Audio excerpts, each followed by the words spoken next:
Tidak dinafikan lagi Mat Kilau adalah pahlawan terbilang di negara kita.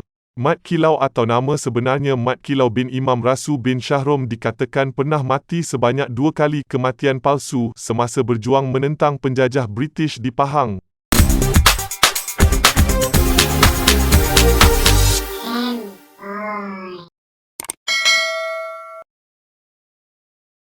Tarikh lahir Mat Kilau yang sebenar tidak dapat dipastikan dengan tepat tetapi dianggarkan Mat Kilau lahir sekitar tahun 1865 ke tahun 1867 di Jerantut, Pahang. Ayah beliau iaitu Rasu bin Shahrom atau lebih dikenali sebagai Tok Gajah juga adalah seorang pejuang hebat yang mengetuai pasukan pemberontak untuk menentang penjajah British. Sebagai anak kepada Tok Gajah, kehebatan bersilat Mat Kilau tidak boleh dipertikaikan. Selain bersilat, di usia mudanya, Mat Kilau juga mengajar anak-anak kecil dan orang dewasa membaca Al-Quran. Banyak lagi kisah-kisah menarik tentang Mat Kilau yang terputus untuk sampai ke generasi hari ini. Di sini kami rangkumkan serba sedikit amalan-amalan dan karakteristik Mat Kilau seperti yang diceritakan oleh cucunya, Sulong bin Ibrahim serta sahabatnya bernama Tok Ngah Taib bin Musa. Mat Kilau amalkan mandi air embun untuk kuatkan badan. Seperti yang diceritakan oleh cucu Mat Kilau, setiap pagi Mat Kilau akan berjalan-jalan di sekeliling rumahnya melihat serba sedikit keadaan pokok-pokok dan tanaman yang ada. Selepas itu beliau akan mengaap air embun yang ada di dedaunan pokok untuk membasahkan wajah, tangan dan tubuhnya. Mandi embun di sini tidaklah bererti mandi sehingga basah kuyup. Cukup sekadar membasahkan tubuh menggunakan air embun yang ada di daun-daun pokok. Ada juga dinyatakan, menurut jurnal Sains Kesihatan, terbukti menghirup udara segar di waktu pagi dapat menyihatkan paru-paru dan alveolus. Berjalan di waktu pagi walaupun tidak berlari atau jogging dapat mengurangkan risiko obesiti. Selain itu, berjalan di waktu pagi dapat membantu anda yang menghadapi masalah sukar tidur malam. Mat Kilau lebih suka berjalan kaki dari berkenderaan. Mat Kilau gemar berjalan kaki. Keluar membayar cukai berjalan, ke masjid berjalan, ke mana-mana pun berjalan kaki sahaja. Menurut Sulong bin Ibrahim, nak ke bandar yang sejauh 5 batu, lebih kurang 8 km pun beliau berjalan kaki. Sukar untuk melihatnya berkenderaan, termasuklah kenderaan kecil seperti basikal pun tidak digunakan. Kalau dia datang ke rumah cucunya, biasanya dia berjalan kaki. Bila dijemput naiki basikal untuk dihantar pulang, dia juga tak mahu, itu yang dikata Sulong. Mat Kilau hanya banyak bercakap dengan keluarga dan sahabat handai. Dari sumber lain, anda pasti boleh mendengar kisah bahawa Mat Kilau adalah seorang yang pendiam dan tegas. Mat Kilau kurang bercakap dengan orang tidak dikenalinya ataupun kurang rapat.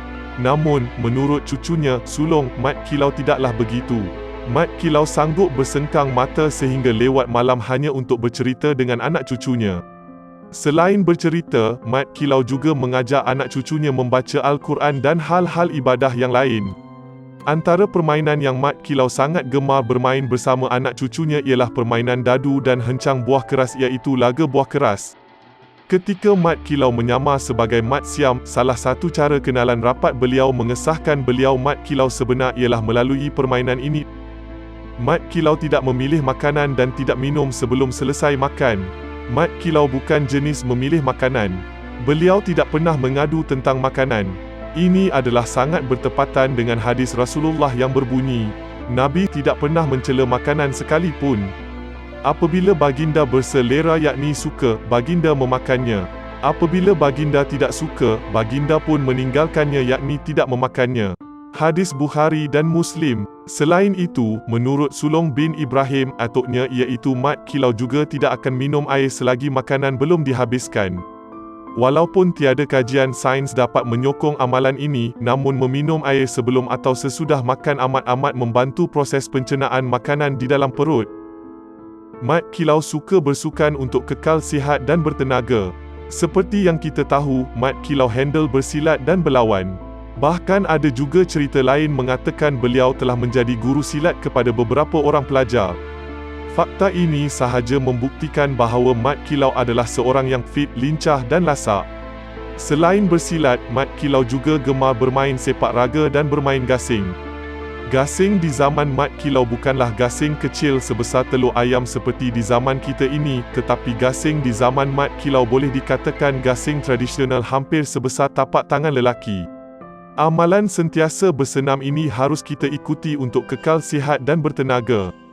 Tambahan pula zaman semakin maju dengan teknologi gadget dan internet ini, anak-anak kecil juga sudah kurang kelihatan bermain di luar rumah. Mat Kilau tidak tinggal solat dan suka zikir. Tanyalah kepada sesiapa sahaja yang mengenali Mat Kilau, pasti semuanya akan menjawab beliau adalah seorang yang sangat alim dan wara. Mat Kilau sangat menjaga solatnya dan selalu mengingatkan ahli keluarganya untuk menunaikan solat.